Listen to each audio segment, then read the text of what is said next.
ನಮಸ್ಕಾರ. ಜ್ಞಾನದ ಬೆಳಕು ದಿನಕ್ಕೊಂದು ಮಂಕುತಿಮ್ಮನ ಕಗ್ಗದ ಸರಣಿ ಕಾರ್ಯಕ್ರಮಕ್ಕೆ ತಮಗೆಲ್ಲರಿಗೂ ಆತ್ಮೀಯ ಸ್ವಾಗತ. ಇಂದಿನ ಸರಣಿ ಕಾರ್ಯಕ್ರಮ 97. ನಾನು ಕರುಣಾಕರ ಬಳಕೂರು. ಗಾಯನದಲ್ಲಿ ವಿದ್ವಾನ್ ಸುರೇಶ್ ರಾವ್ ಅತ್ತೋರು. ಬನ್ನಿ ಇಂದಿನ ಕಗ್ಗವನ್ನ ಕೇಳಿ ಬರೋಣ. ಬಾಳ ಹಳಿಯುವುದು ಅದು ಏಕೆ, ಗೋಳ ಕರೆಯುವುದು ಅದು ಏಕೆ, ಬಾಳಿದ್ ಅಲ್ಲದೆ ತಪ್ಪಾದು ಏನ ಮಾಡಿದೊಡೋ, ಕೇಳಿ ಅದು ಬೊಮ್ಮನ್ ಆಡಿಪನು ನೀನ್ ಅದರ ಒಳಗೆ, ಪಾಲ್ಗೊಳ್ಳಲು ಅಳಬೇಡ ಪಾಲ್ಗೊಳ್ಳಲು ಅಳಬೇಡ ಮಂಕುತಿಮ್ಮ.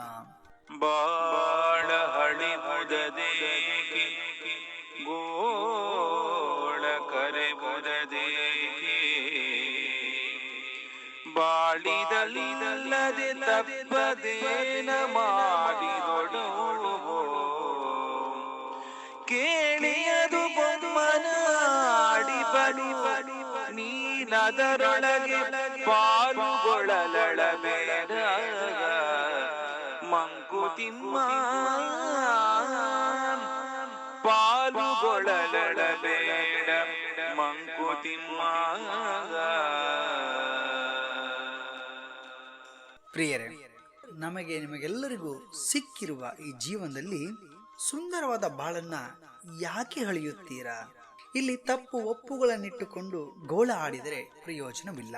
ಕಲ್ಲು ಮುಳ್ಳುಗಳ ಹಾದಿಯಲ್ಲಿ ತಪ್ಪೋ ನಪ್ಪೋ ಮಾಡುತ್ತಾ ಬದುಕನ್ನ ಬದುಕಲೇಬೇಕು. ಯಾಕಂದ್ರೆ ನಮ್ಮದಲ್ಲದ ಬಂದಿರುವ ಸಿಕ್ಕಿರುವ ದಕ್ಕಿರುವ ಜೀವನವನ್ನ ಅರಿತು ನೀವು ಅದರೊಳಗೆ ಪಾತ್ರವನ್ನು ನಿರ್ವಹಿಸಲು ಯಾಕೆ ಹೇಳಬೇಕು ಅಂತ ಮಾನ್ಯ ಗುಂಡಪ್ಪನವರು ನಿಮ್ಮೆಲ್ಲರನ್ನ ಪ್ರಶ್ನೆ ಮಾಡ್ತಾರೆ.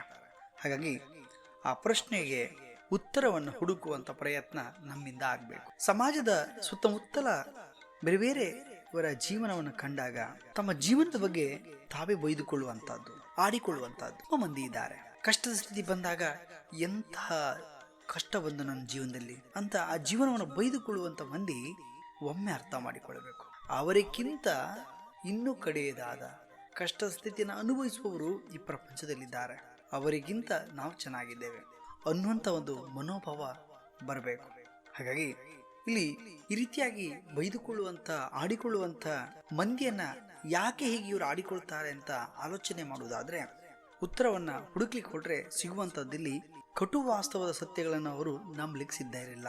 ಸುಖ ಬಂದಾಗ ಖುಷಿ ಪಡ್ತಾರೆ, ದುಃಖ ಉಂಟಾದಾಗ ಅದರ ಕಾರಣಗಳನ್ನ ಹುಡುಕುವಂತ ಪ್ರಯತ್ನವನ್ನು ಕೂಡ ಅವರು ಮಾಡಲಾರರು. ಇದು ಬಹಳ ಮುಖ್ಯವಾಗಿ ಬೇಕಾಗಿರುವಂತಹದ್ದು.